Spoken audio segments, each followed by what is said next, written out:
اگر تمہارے بتوں کے اندر ہمت ہے تو آسمان کو توڑ کر دوسرا آسمان بنا کے دکھاؤ، زمین کو ختم کر کے دوسری زمین بنا کے دکھاؤ۔ اگر تمہارے بتوں کے اندر یہ طاقت ہے، میرا اللہ سب کچھ قدرت رکھ سکتا ہے، آسمان کو توڑنے کی بھی قدرت رکھ سکتا ہے، زمین کو مٹانے کی بھی قدرت رکھ سکتا ہے۔ یہ اللہ کی طاقت ہے۔ وَهُوَ يُطْعِمُ وَلَا يُطْعَمُ۔ جن بتوں کے سامنے، جن قبروں کے سامنے نیاز کے طور پر، تبرک کے طور پر جو چیزیں کھانے وغیرہ لے کر جاتے ہیں، جو یعنی تبرکات لے کر جاتے ہیں، ارے معبود تو وہ ہوتا ہے کھلانے والا ہوتا ہے، معبود کھانے والا نہیں ہوتا۔ آپ لوگ بتوں کو کھلانے کے لیے کچھ سب کچھ رکھ رہے ہو۔ اس کا دیکھا دیکھے مسلمانوں میں کیا کیا، فاتحہ خوانی شروع کی کہ وہ بھی اگر کیا ہے بوندی شکر یہ سب لے جا کے وہاں جا کو فاتحہ دلا دے، سیم جیسے غیر مسلم کر رہے ہیں یہ بھی کر رہے ہیں۔ تو اس لیے میرے بھائیو، اللہ کی صفت یہ ہے وہ کھلانے والا ہوتا ہے، کھانے والا نہیں ہوتا۔ ولا یطعم، نہ اس کو کھلایا جا سکتا ہے۔ اللہ ہر عیب سے پاک ہے۔ قل، پیغمبر آپ فرما دیجئے، انی امرت ان اکون اول من اسلم ولا تکونن من المشرکین۔ اللہ اکبر۔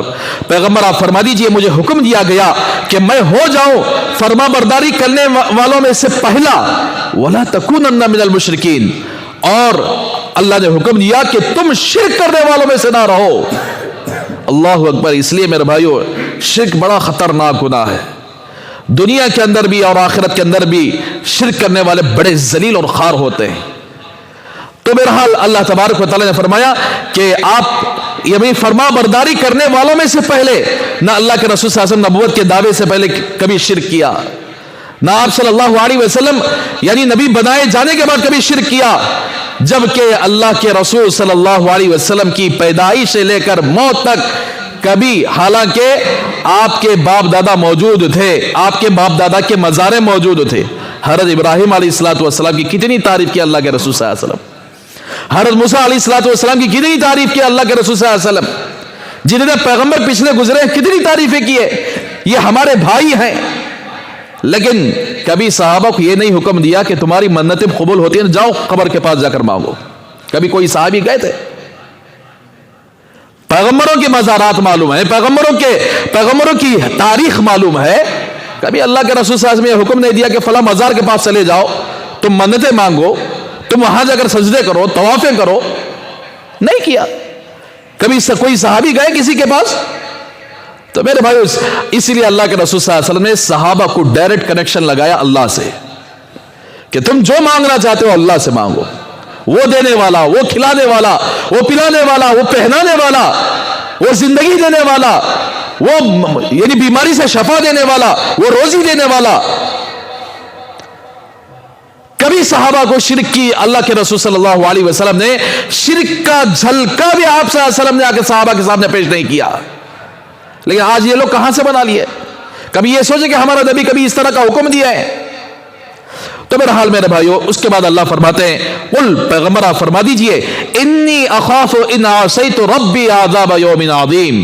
اگر اس سلسلے میں اللہ کو چھوڑ کر کسی اور کے سامنے سجدہ کروں، اللہ کو چھوڑ کر کسی اور کو اگر کیا ہے اللہ کی صفات کو دے دوں، اللہ کی صفات دے دوں، اللہ کی صفات کو کسی اور کو دے دوں، تو میں ڈرتا ہوں کہ اگر میں میرے رب کی نافرمانی کروں، کس چیز سے ڈرتا ہوں؟ عذاب یوم عظیم، بڑے دن کے عذاب سے۔ اللہ اکبر۔ قیامت کے دن شرک کرنے والے ہمیشہ ہمیشہ کے لیے جہنم میں جائیں گے، کبھی ان کو جنت نصیب نہیں ہوگی۔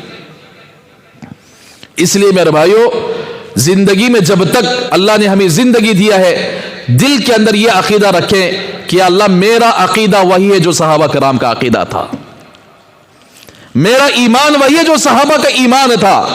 قرآن مجید میں اللہ نے فرما دیا، فَإِنْ آمَنُوا بِمِثْلِ مَا آمَنْتُمْ بِهِ فَقَدِ اهْتَدَوْا۔ تم اپنے طریقے سے اپنے زمانے کے اندر جو لوگ مسلمان ہیں ان کا دیکھا دیکھی نہیں، فالوورز بننا ہے، صحابہ کے فالوورز۔ ایمان بھی قبول ہوگا صحابہ کے جیسا ایمان ہو، تو ایمان بھی وہی اعتبار ہوگا جس کا ایمان صحابہ کے جیسا ہو۔ فَإِنْ آمَنُوا، اگر تم ایمان لے آؤ، بِمِثْلِ مَا آمَنْتُمْ بِهِ فَقَدِ اهْتَدَوْا، ان لوگوں کے ایمان کے مانند، کن لوگوں کے؟ یعنی صحابہ۔ تو ایسی صورت میں راہ راست پر آؤ گے، تم ہدایت پاؤ گے۔ صحابہ کے ایمان، صحابہ کے بغیر اگر کیا کوئی آدمی اگر کامیاب نہیں ہو سکتا. اس لیے اللہ نے اس امت کے لیے اللہ کے رسول صلی اللہ علیہ وسلم کے وہ سچے ساتھی عطا فرمائے جن کی وجہ سے اللہ نے پوری دنیا کے اندر شریعت کو پھیلایا، دین محمدی کو پھیلایا، اور اللہ نے آخر جن کی وجہ سے قرآن اور حدیث کو ساری دنیا کے اندر پھیلایا. اس لیے ہمارا ایمان جو وہ ہونا چاہیے جو صحابہ کا ایمان تھا.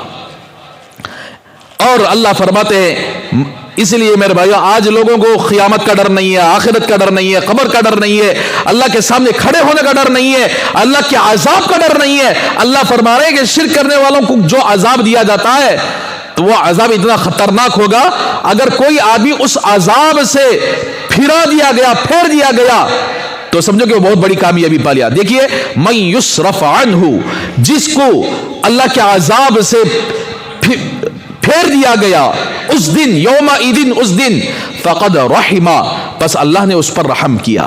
یعنی جو اللہ کے عذاب سے بچ گیا، جو اللہ جنت میں داخل ہو گیا تو سمجھو کہ وہ بہت بڑی کامیابی کو پا لیا. اس لیے جنت میں داخلہ اسی آدمی کا ہو سکتا ہے جس آدمی کا ایمان مکمل ہو صحابہ کی طرح.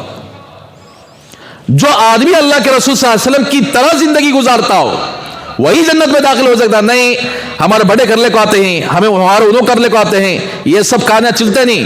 دنیا میں چلا لے سکتے ہیں لیکن اللہ کے سامنے نہیں چلتے یہ کہانیاں، یہ عذریں نہیں چلتے. اسی لیے اللہ نے قرآن مجید کی کیوں حفاظت کی ہے؟ اس سے پہلے جتنے پیغمبر آئے تھے کتابیں ان پر اللہ نے نازل کی تھی، ان کی امتوں نے کتابوں کو بدل دیا، حلال کو حرام بنا دیا، حرام کو حلال بنا دیا. لیکن آج تک کوئی مائی کا لال یہ ایسا پیدا نہیں ہوا جو اللہ کے کسی حکم کے سامنے بدل کر دکھا دے. بدلنے کی کوشش کی ہے لیکن اللہ نے حق جماعت کو کھڑا کیا. تو اس لیے یعنی یہ کہانیاں قرآن کے اندر نہ ہیں نہ حدیث کے اندر ہیں، لیکن بولنے کو نہ تسلی دے لے کو اپنا پیٹ کا دھندا چلا لینا نہ سچ، تسلی دے لینا سچ. ہمارے باپ دادا کرتے تھے، انہوں کرتے تھے، ہمیں ان کے طریقے پر چلتے ہیں. اللہ پوچھیں گے کہ اللہ یہ نہیں پوچھیں گے کہ تمہارے باپ دادا کا طریقہ تھا یا قرآن کا طریقہ تھا.